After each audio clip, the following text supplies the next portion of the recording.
All right. Hey, everybody. We are going to wait a couple minutes, let people join if they would like to.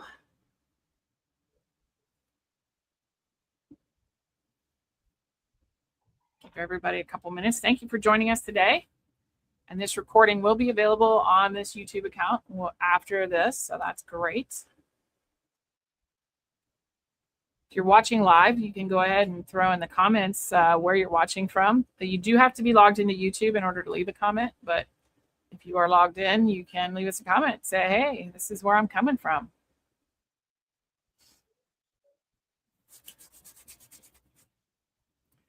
We're pumped to do this one. Lindsey and I haven't gotten to do one in a while, have we? So we're excited. Yeah, it's been a long time. Looking forward to it.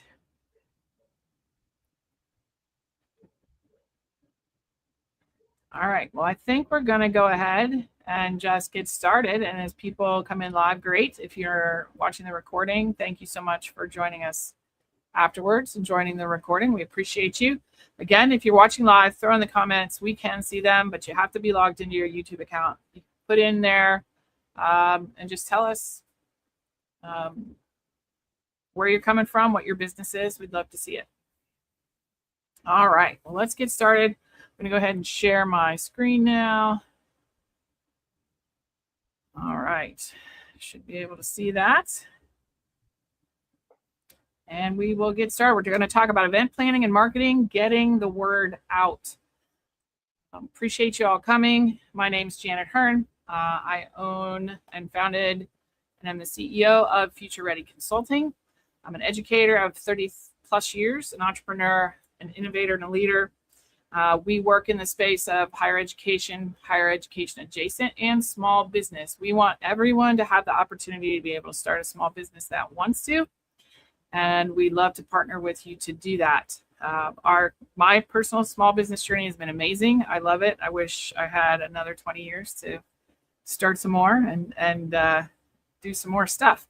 2023, I was the Grow with Google coach for Ohio, and that is where I met Lindsey. And so I will let Lindsey introduce herself. Good morning, everybody. My name is Lindsey Newland. I come from Southeast Iowa, and I founded Not So Small Business.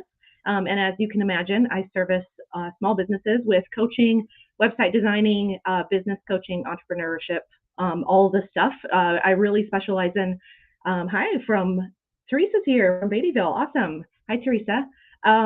So I specialize in helping people get started. There's a lot of people just through personality style and life circumstances that it's difficult for people to get started. So that's kind of what I specialize in, is giving them a jump start. I have over 2 decades in restaurant experience. I launched the award-winning Business Builder Academy here in my hometown, and which is a framework that has spread all across several states, actually. I've packaged up all of my materials that we created for Business Builder Academy, and I've shared that with lots of Main Street communities and other kinds of like chamber kinds of circumstances there. So like she said, was the Iowa Grow with Google coach, and that's where we met, and we have been working together pretty closely ever since. Absolutely. So today we're talking, I'm excited to be here. So what exactly counts as an event? An event now, when we say the word event, I think what that really means to a lot of people is an event where you invite people in. And that's true, whether that's into the digital space or into your brick and mortar store, or even if you're a Main Street. Teresa, she runs a Main Street. So I have some experience there. So I'll probably be dropping the word Main Street often because that's a lot of where my experience has been. So an event could be a workshop or a training, either in person or like something like we're doing here, a webinar or some sort of launch online. And it could be like a sale or an offer. We're also going to use the word offer often through this presentation. So your offer just means, what are you selling and are you telling people about it? If you're running a campaign, or if you're doing like a shop hop or a local in-store pop-up sip and shops, during the fall, a lot of places will have, they'll get together with their other local retail places and have different kinds of shop hops. So that's what we're talking about when we're talking about what counts as an event. And we really want to stress today, and obviously because it's really large on the screen, we want you to say things different ways on different days. So I think a lot of times we get busy and we forget that there are different mediums. We forget that people have different learning styles. We also forget that social media will kind of throttle your exposure. So we're using those as free social media platforms or distribution channels. But what we're forgetting is, which we'll cover a little bit, is maybe hanging up a flyer in our store. So that way when our customers come to visit us or purchase something from us, we are able to make sure that our in-store branding is supporting and reminding people that we have things going on. So we're going to be talking a little bit about the different ways that you can say things on different days. Yeah. So Lindsey, I forgot. I wanted to put a poll up. So I just want to see for those of you that have done events and things like that, I'm going to throw a poll up there on the screen. It's down the corner there. So go ahead and answer this. How many of you have done an event or offer before? And have you had less than ideal results or good results, or you've never done kind of an event or offer before? Just quickly, if you could answer that real fast, that would really be awesome and help us out. Just we've not tried polling before with this software, so you are the first. We're excited to try it and see how it works. Give you a second. That's pretty common, yes, but less than ideal results. Yeah. Yeah. All right, everybody get a chance to do that. All right, I'll stop the poll. So that's kind of why we're doing this today, and it's good to get some feedback that that is what we're here to accomplish today. So didn't mean to interrupt you there, Lindsey, but let's keep on trucking. All right. So different ways that you can say things on different days. So if you kind of have different buckets, say engage, connect, and sell, those buckets can be really anything that you have specifically for your business. A different way to say, when you're engaging, asking a question or running a poll, just like Janet just did, you're getting that engagement, you're getting people to answer. That also often gives you valuable information on exactly what your customers or what your audience is specifically looking for. What kinds of circumstances do they have in their lives? A lot of times people are very vocal about, especially if you try to run something that is opposite of what they're able to achieve. Like, let's say you run a ladies event during school pickup. I mean, they're gonna reach out and let you know, like, I want to come to that, but I'm not able to do that during school pickup time. Those kinds of things. So going live with a quick update of what kinds of things are you planning with your event, sharing a behind the scenes moment. If you have like a swag bag that's going out, once those swag bags can come in from the printer, you could, take a photo of those or a video of somebody packing a swag bag, that kind of thing. Really connecting, like telling the story behind your business. I think that a lot of times, this is kind of called the curse of knowledge. A lot of times we forget how cool we are, and we forget how cool the things that we do are. And so we forget to tell the story behind our business, why you started it in the town that you started in.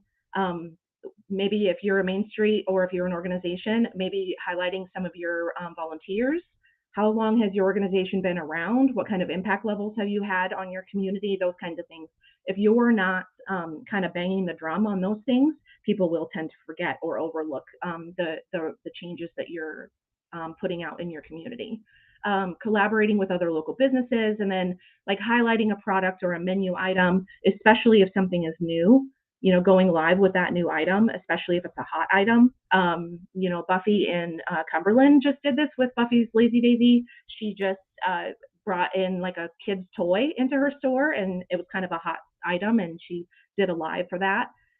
Posting a limited time offer. Lisa from Pikeville's here. Hi. and sharing what to expect or like event details, especially like I know that this particular works. You'll get a lot of buy-in if you do the what to expect. If you have multiple businesses who are participating, publishing some sort of map of where those businesses are, especially if you're expecting a flood into your community.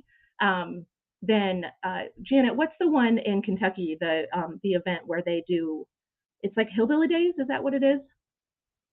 Yes, there's Hillbilly Days. Wow, Lisa can probably help us out here with from Pikeville with that.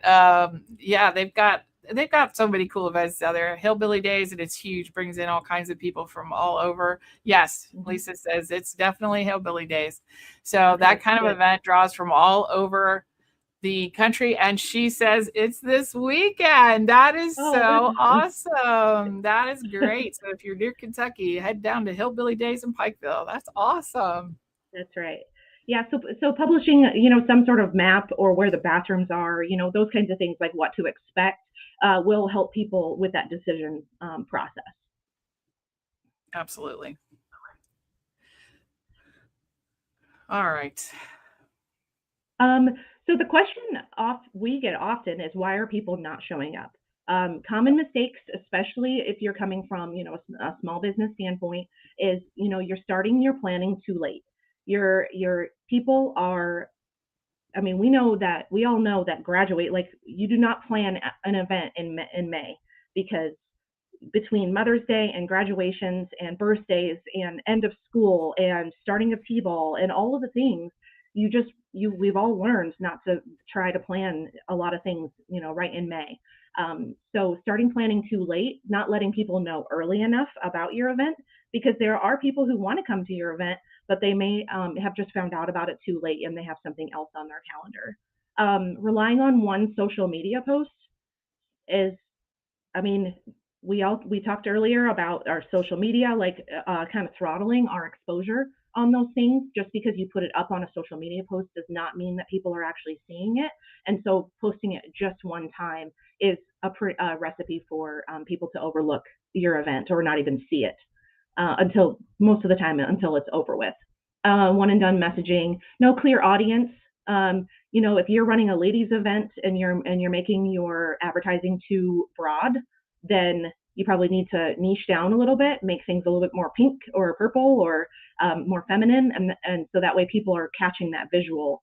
And you'll learn later, but it takes up to 7 times for people to see something before it even registers that you're actually talking to them. And then you throw in, yeah, go ahead, Janet.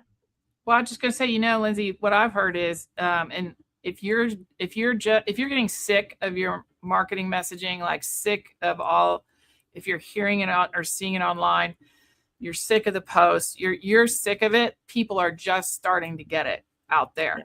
So don't feel like if you're getting sick of hearing about your event and your messaging and you think, oh my God, they all are going to hate me. That's the point. They're actually just starting to hear about it and it's sinking in and it's getting some traction. So you want to get to that point that you are over it, because then they're just really getting started.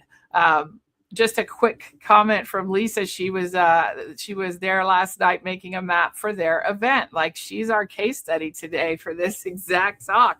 I love it, Lisa. Thank you for sharing that. Yeah, that's awesome. Okay, so one thing that we often, as digital trainers and teachers, we talk a lot about what works on social media or what works in the digital space. And I'm a website designer, so I'm always talking about websites. But what I'm noticing with a lot of small business owners that I'm coaching is that they're completely overlooking or forgetting those non-digital strategies. And I'm not talking about running an ad in the newspaper, because we all know the return on investment on newspaper is kind of over with. But there are things that we can be doing that are going to help our exposure. So let's cover a few of them. So local visibility. So if you need to be putting up a flyer and any kind of signage. Utilize your window for your brick and mortar. If it faces the street, bring something eye-catching into your window. Putting branding or invites directly on people's receipts. So when they're purchasing from you, they take that receipt with them, and that's on there. Packaging inserts. We've all gotten, This also goes for like bounce back coupons as well. So if somebody comes to your event, throwing in like a 10% off your next purchase into your packaging, that really helps people like, oh yeah, I really wanted to go back and see that flower arrangement, or I really wanted to go back and see that gift for my sister-in-law for a baby shower or something along those lines. Direct outreach, don't forget to call, text, personally invite existing or loyal customers. We'll talk a little bit later about email marketing, about getting directly to someone's inbox. So don't overlook those personal invites. Those are going to really make a difference. Just word of mouth, bringing a friend incentives. We're going to talk a little bit about partnering with other businesses in the local community. So you're essentially borrowing their audience. You're bringing them into your event, and that gives you exposure of several hundred other people in your community. And then personal messages. So if you have a new clothing line that you just brought in and it would work really great for Susan, or that's right in line with what Susan would purchase, reach out to them personally and let them know, hey, I have this new line in and I really thought of you. And or Yarn Hub over in Shelbyville, she brings in specific products that her customers are looking for, and it would be up to her to reach out to those customers and let them know, hey, you were asking me about this product and I've now gotten it in. That's just putting that extra little stamp of hey, I'm thinking about my customers. I'm bringing in products that actually meet their needs and things like that. Also, don't overlook social media. I think that we forget that, I know that we're not going to run ads in the newspaper, but there's no reason why you can't send a press release for your event, especially if it's building business, if it's bringing in people to the community for tourism, those kinds of things. Our local newspapers and our local channels are looking for newsworthy topics. And so if you're doing something that you feel, they may pick your story up, they may not, but don't get discouraged. But it's going to be a no 100% of the time if you're not reaching out and letting them know that you have something noteworthy happening. That's right. My community has a free newsletter. You just have to fill out the form and send a picture and a statement. I did that for this event, and they picked it up and put it. It was like number 3 in the community events this week. I was so excited, or last week for this week. So that works. One of the things people say is, well, all the people in my family or that I know, they don't fit my niche for this. So, you mentioned a ladies event. If you did a ladies event, let's say you have brothers and dads and uncles and you're like, they're not going to come, but you reach out to them and say, do you know anybody who, and that way you're actually not directly selling to them. You're asking them for their community and to say, hey, do you know anyone who would enjoy this event? Do you have any women in your life that would like this event or this advice or whatever the event or thing is? And they pass it along that way. So just because the people aren't in your niche doesn't mean you can't ask them to look for people that they know that are in your niche. That's right. Reaching out to people like you're giving them a prize. I think that we try to be, especially business owners, community organizers, those kinds of, you really do try to be humble, and you try, to just do the best for everybody in your community. But we forget, like, it's that curse of knowledge again.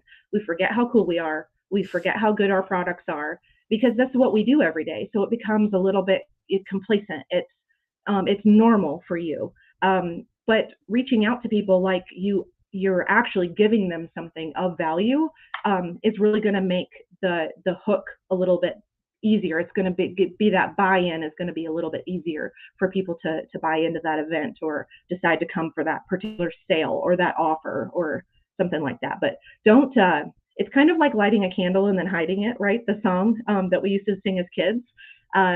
So don't hide your light. Let people know about it and put it out there so people can see it. And be excited about it. Mm-hmm. Okay. So in my local community, my family owns this restaurant. It's called the Canteen Lunch in the Alley. It has been a business since 1927, and it's been in this particular building since 1936. It has 17 stools inside of it, and it's as you can see in that picture there, it had a parking ramp built around it. So it used to literally be in the alley with all the transformers and everything around it, back in the 70s, 80s, 90s. And then everything during urban renewal got torn down, but they refused to allow the canteen to be torn down or to move to a new location. And so it's this quaint little spot. It's under a parking ramp. And then if you have never heard of a loose meat sandwich, I put a picture there so that way people would actually know what I was talking about. Yeah, you're making me hungry. Right. It's ground beef, and it's cooked right there in the room. So it's a U-shaped counter, and then the cooker is right in the center. And the sandwich itself is called a canteen. And so we hosted the World Championship Canteen Eating Contest because we have a very niche product. And there was a contest. I noticed when I was working there, there was a contest of who could eat the most. And so the number kept going up and up over the years. And so I thought, I'm going to partner with my local community, and we're going to host one of those national eating contests. And there's actually professional eaters in this network. And so we hosted this in 2018. They subsequently had another one in 2019. And there's 2,000 people who came the first year. And I'm going to roll through some of the things that we did to help our, because we were basically bringing this pulling it out of thin air. So what we did was we put together table tents, and we just printed them on cardstock and then folded them, taped them ourselves. And then we went out around to all of the other local eateries and like our Mexican restaurants and things. And we put these table tents out so it started generating interest because people were sitting down at other restaurants that weren't ours. Of course, we advertised in-house, but at other restaurants that weren't ours. And it really started to create a buzz. So we put the schedule on there. There was a concert. There was 16 partner businesses and organizations that were involved in planning this. And like we said, Lisa, with the Hillbilly Days, I'm sure that there are lots and lots of businesses that are and sponsors and people throwing in effort on this particular event. So what we did was we sent out several press releases to our local and statewide tourism organizations because we wanted not only our local people, we knew that we had, hook, line, and sinker. It was a very interesting kind of circus level project, and people wanted to come just because it was so new and interesting. They had never seen anything like that. So it was very easy to get our local people, but getting people to be pulled in from across the state. That's what our goal is. We printed and pre-sold T-shirts. So there you'll see the eaters had their yellow shirts, but then we had the blue event shirts as well.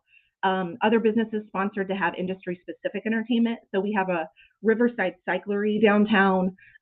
They sponsored to have a BMX riders come to perform. I think, this is probably right in line with like the Jeep invasion. There's different like little adjacent things that businesses could be doing to pull in that, that Jeep invasion that Kentucky does.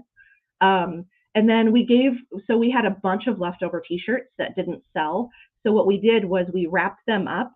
Our local Indian Hills Community College has a very famous basketball team, and people come from all over the world to play basketball for this community college. So what we did was we rolled them up, we put a rubber band around them, and then we put next year's date on them. And we donated the T-shirts to the college, and they handed out T-shirts, and then we had instant advertising for the next event.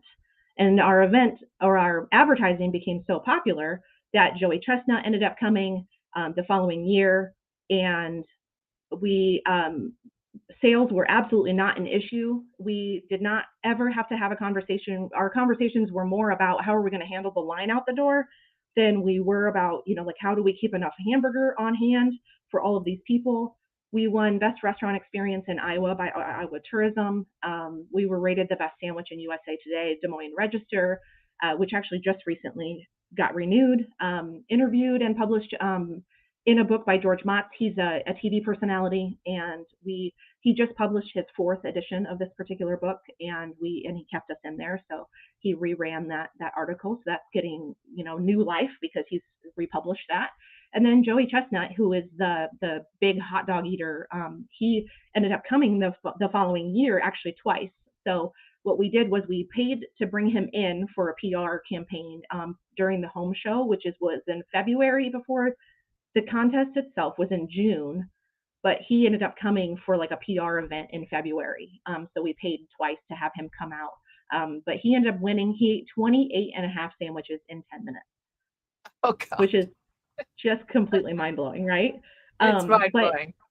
Right, but like by bringing him in, that was our anchor. He was the one who he brought a lot of attention. He brought, a lot of all of this, the TV crews and the newspapers, and everybody wanted to, because it was noteworthy. It was an event that was a little bit off. You wouldn't have normally brought that up as like, yes, this is the event that I'm going to plan.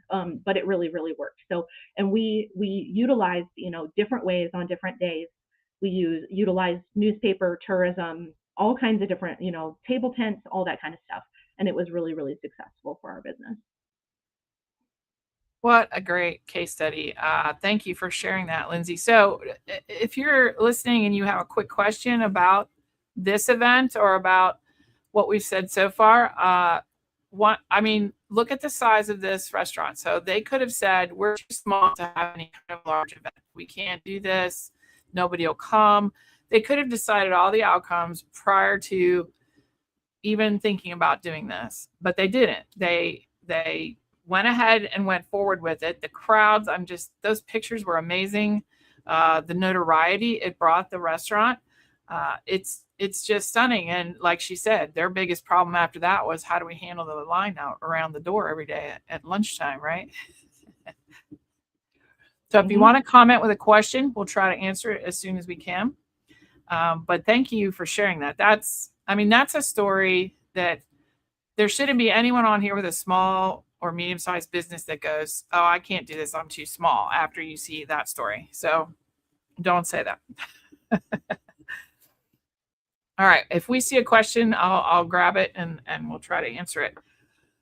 I'm going to go ahead and talk to you about email marketing.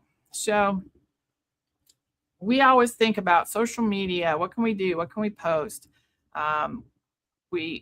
She made a great case for flyers and non-digital marketing altogether. I'm going to talk to you about email marketing, because email marketing is honestly the most valuable thing you can do because of these reasons, as you see here. You own your list. If you have 15,000 followers on YouTube, 20,000 followers on YouTube, guess what? You don't own them. YouTube owns them. They can cancel you at any time. You can lose your account. Somebody can hack your account. You don't own that list. The only list you don't own your Instagram, Facebook, TikTok. You own none of that. The only list that you own is your email marketing list. So, or your email list. If you're like, I don't have an email marketing list. Well, you do. Anybody in your email contact list is potentially your email list. So you own it. Nobody gets to decide who sees your stuff and who doesn't. You get to decide that. And they're already warm leads. They already said yes to you for some reason. So for example, straight up, those of you that registered today, we now have you in our list and we can send you future opportunities, and we will, because we're going to actually do a few more of these this year, and we'll talk about that at the end. We can communicate that to you now. You already said, I'm interested in hearing from you. I want to know what you have to say. So that's already established. Subscribers can open your email or not. It's up to them. But they've already said yes to you overall. On social media, maybe they're following you, but they're scrolling and they probably are following, gosh, I can't even imagine, 1,000 people, a couple thousand people. So it just so happens it comes in their scroll at the time they decide to scroll. If it does not, that opportunity is gone. It can sit in their email and they can open it at any time. They can go back to it. Sometimes I mark those things to go back to later, and I go look at them later. This email comes straight to the individual you're trying to speak to. It's not just randomly going out into space and hopefully people see it and are interested. And it doesn't have to compete with the rest of the world or any algorithm or an algorithm that might change tomorrow. It's all controlled by you and them. So it's a communication between you and them. So don't underestimate email marketing. You need to consider it, utilize it, tag your contacts so that you can sort them appropriately depending upon the event or offer that you're wanting to send out. But that is your most valuable asset. Some people actually pay for email lists, and because it's such a valuable asset. Now, hopefully the people and companies you're dealing with tell you they're not going to sell your stuff. We don't sell our email lists or share them with other people unless we're given permission. But make sure you have a CRM or some way to organize and handle that. We'll talk about that a little bit more in a second. So some of you say, well, I get a lot of spam. I don't want to sound spammy. But the data shows that email works. It's 2 to 5 times higher than social media in conversions because it's not random. It is a warm lead that is already interested in you and what you have to say. You don't sound spammy, and people have a choice. They can open or not. They can read it and take action or not, and they can unsubscribe if they feel like you're sending them too much stuff. Now, I agree. You want to make sure that the messages you send are meaningful and that you really want somebody to read it. Don't send something that is a waste of their time. So, for example, for an event or offer that you're going to do, you can have a 3-sequence series, an announcement about it, a reminder about it, and then a last call for the opportunity. And we'll talk a little bit about that timing in a second. But that's just 3 emails, right? 3 emails sent out in a thoughtful way that announces your next offer or your experience. If you believe in what you have to offer, if you believe in your event, then why wouldn't you want to tell people about it and share it with your friends and family and people that have opted in? If you're not telling them about it, isn't that kind of like are you embarrassed of your event or something? If you're not telling them, then why? They care about you. They want to hear what's available to them, and they can make the choice to come or not. You're not like forcing them. It's just giving them the information.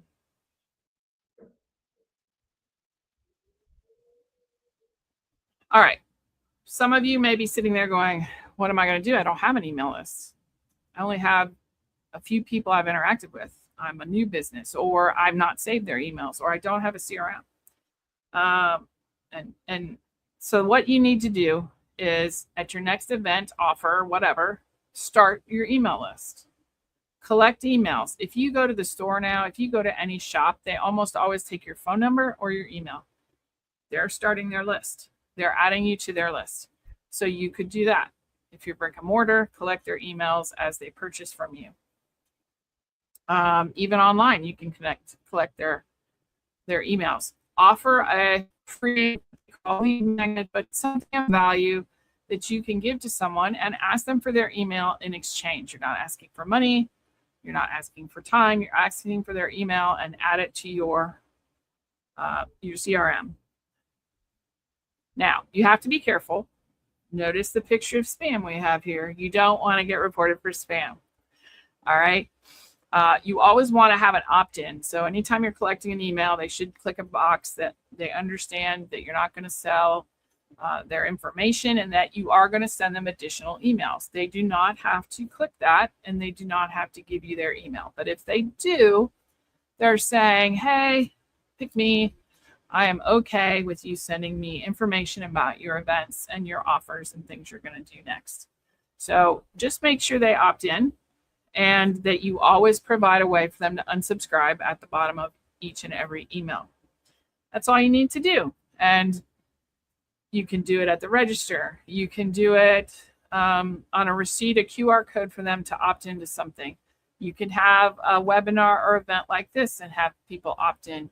You can, there's all kinds of ways that you can offer things and collect emails, collect phone numbers. You can be at a festival and you can have people spin wheel for a free thing. Make sure you collect something from them in order to give them that opportunity.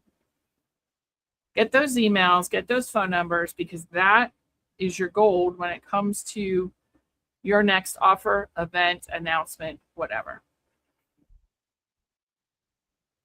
Again, if you have any questions, put them in the chat there. And if you are watching the recording, feel free to comment below and we'll try to answer those as they come in. Timeline, right? Timeline. All right, that's awesome.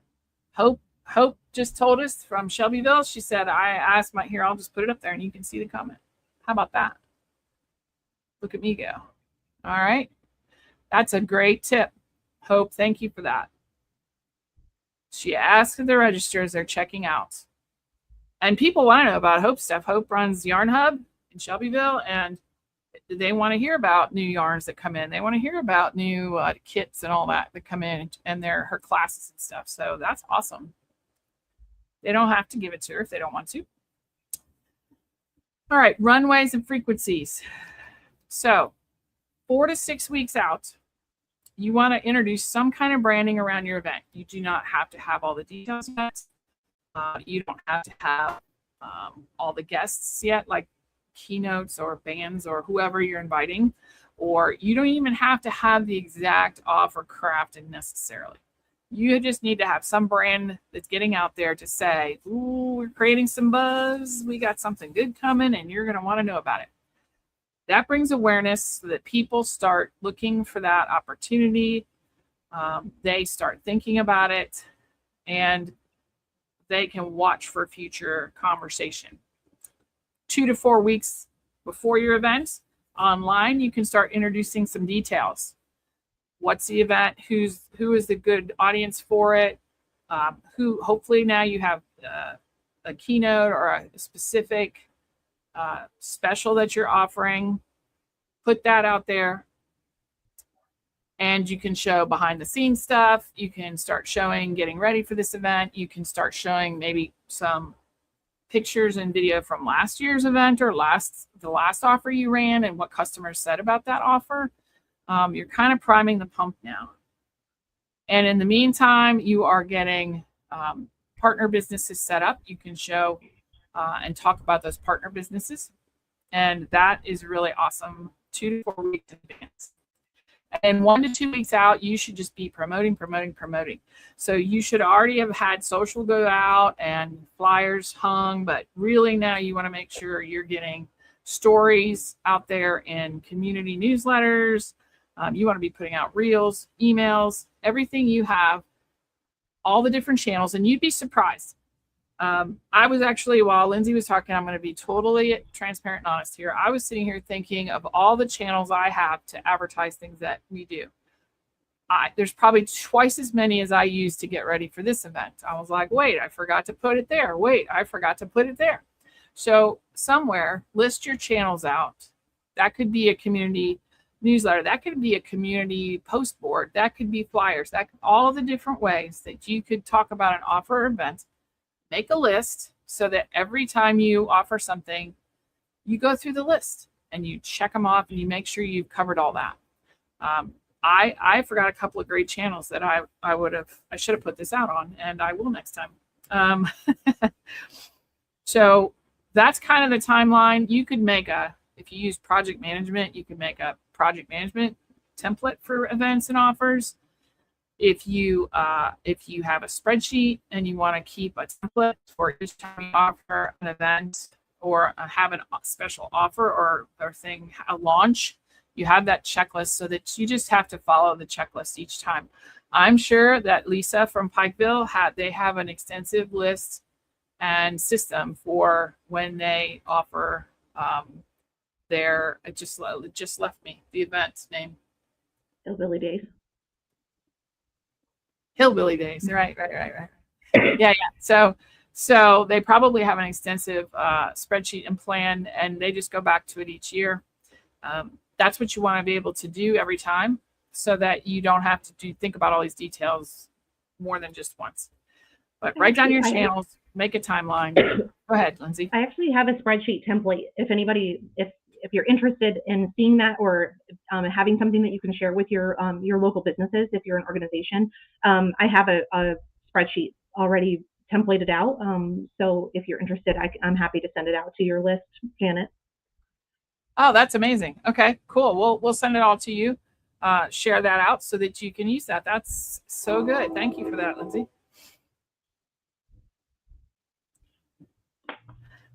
All right, so as Lindsey pointed out, these next two slides are kind of the meat and potatoes of what we're talking about, or the canteen sandwich and fries that we're trying. I don't know.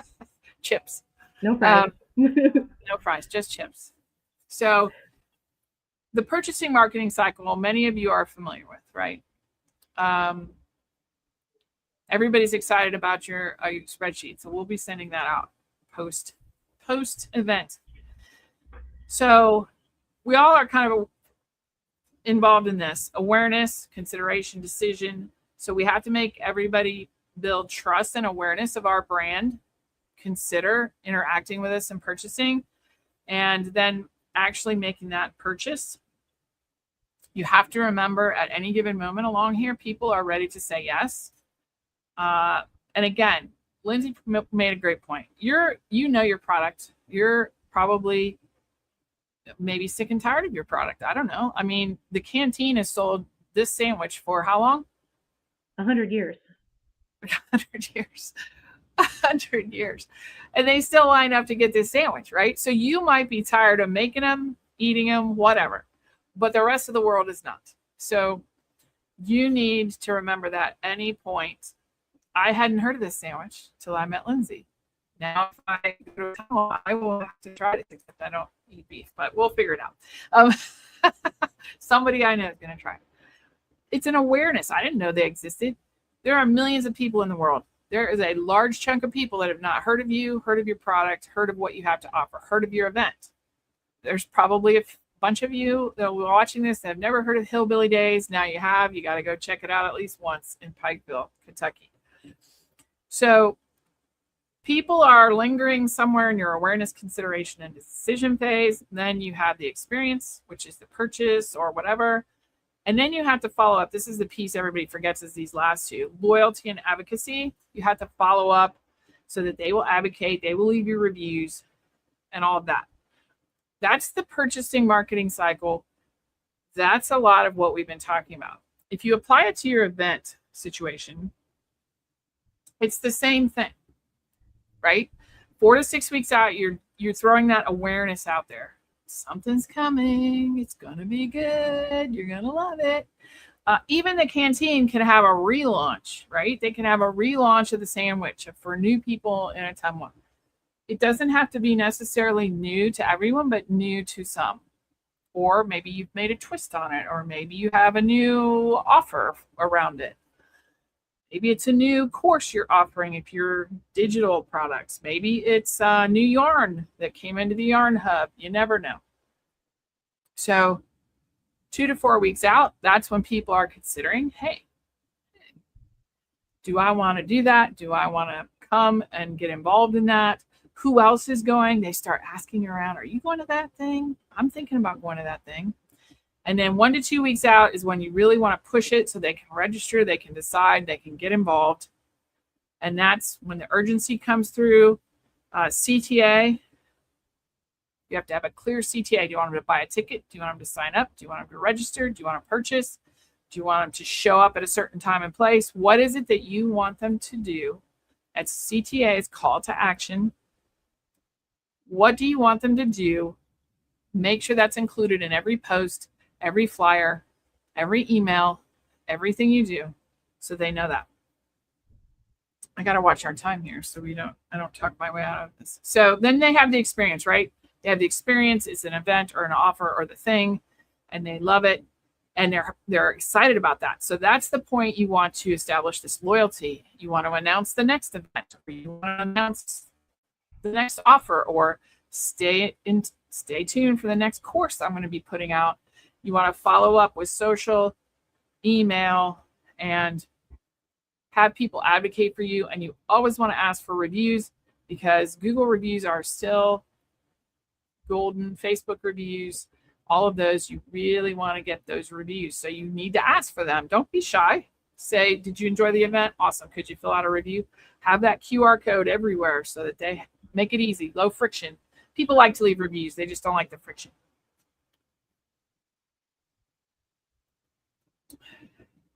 So now look at it from a customer point of view. Have there been events in your town you didn't know about? The other day, I was driving through my community. I saw the police no parking signs. I'm like, something's coming, but I have no idea what it is. I don't remember seeing anything about an event. So I went searching and I found there was a 5K on Sunday morning in my community. Didn't know about it. So either they didn't do a good job of advertising or I did a poor job of reading all their communication. That could be as well. But you have to say it so many times. They say 7 times to even see it once. So if you put out 2 socials and sent 1 email and that's it, and you wonder why nobody came, it's because nobody knew about it. So you have to put it out there and think about the last event that you went to. How did you know about it? When did you finally decide you were going to do it? What did it take to get you to that event? And incorporate that into your plans.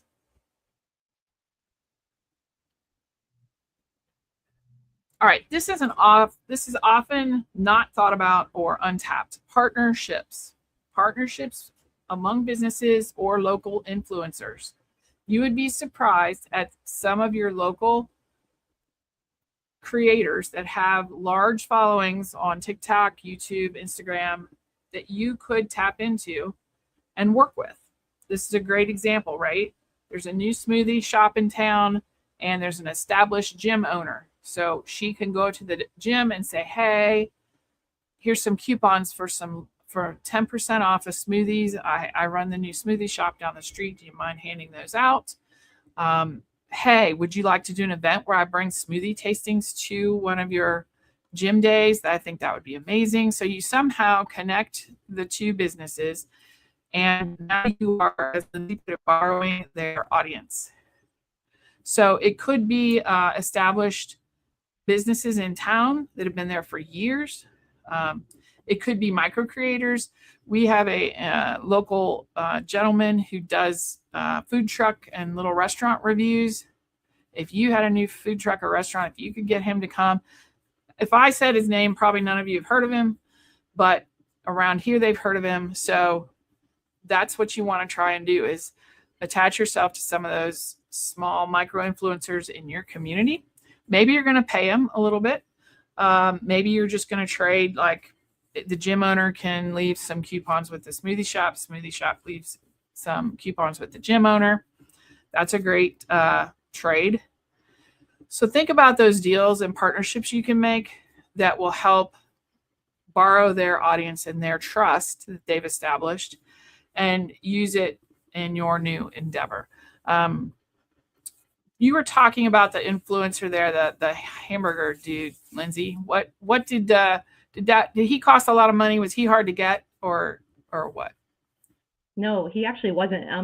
I mean, depending on the size of your event, of course, but for our event and the budget that we had, he was only $2,000. So to have a celebrity that is nationally known and that has that kind of pull and draw, that was huge. And that was a very, very small price tag, in my opinion, for getting him there because he's so nationally known. Yeah, that's super cheap. And did he? I mean, he might come back on his own next time. I think you said he entered the contest at one point. Yeah. So we've also had the show American Pickers is based in Iowa, and we had Frank actually before he passed away. We had Frank come. He was just a few $1,000s to have him come and do like a celebrity appearance. So sometimes you have local influencers, but also be thinking about, especially from the organization level, because sometimes you have partner budgets. Like you have people that are willing to sponsor that kind of price tag to get people there. don't be afraid to like reach out to people's PR teams and see if they're willing to come. Yeah, don't say no for them, right? Like, you don't know. Right. The worst thing anybody will say is no. Okay, you haven't hurt anything. Nothing's damaged. But you don't know till you ask. I love that. So the multiplier effect is in play here, whether it's a partnership or emails. I get emails that I actually forward to Lindsey. So I get an email about something that I think Lindsey would be interested in. I forward it to her. So you are borrowing their email list and their kind of orbit of people. So that's good. And encourage them to share it with people. Say, if you're not interested in this, awesome, but could you share it with people you think might be interested in it? Free access. You could do revenue shares. Alex Hermosi is a big fan of this. He signs up affiliates and he doesn't pay them, but he says, you get 10 people to my event, I will give you a VIP video that nobody else gets, or a VIP ebook that nobody else is going to get to see. Or you go into this drawing and you might get to come out and meet me at my place. So he doesn't pay his affiliates. He just says, you get so many people, then you get this extra special thing. It works so well. They all use their influence in their list and send people to his event. Google does this. Google has done this, asking the partners to put out new items and new things on their social and encourage them to come over to Google. I sent out an AI thing for them, and I got a decent amount of people that responded, and they sent me a book bag because they appreciated the effort. So there's different ways you can offer perks to people who will share about your event or your offer. You can bundle offers together with different partnerships, which is really nice, because then the people will benefit from everyone, not just the one you, but everyone. So that's really, really excellent. We're getting close on time, so I want to keep moving. Simple automations are the way to go. So even Gmail has scheduling options. You can schedule emails to go out, including reminders, registration confirmations, and follow-ups. I use the product that I provide small businesses. It's based on Go High Level, but we call it Future Ready Tech. And so it's a CRM platform and workflows so that you can organize all this and send out reminders and registrations. If you're interested, you can email me. I'd love to talk to you about that. The email follow-ups or even text follow-ups can be voicemails that you record and send out. Those are pretty personal and really cool. So there's different ways to automate this so you don't have to do it all by hand. If you tag people with similar interests, then when you run a campaign for an offer or an event, you already have those people grouped together. So that makes that easy. Make sure when you send out lots that you do like drip campaigns, which means you're dripping out to 10 people every hour or 100 people a day or something, so that you don't get flagged for spam. That's a big deal now. It's easy to get flagged. So be super careful. You don't just send emails out to a couple thousand people all at once.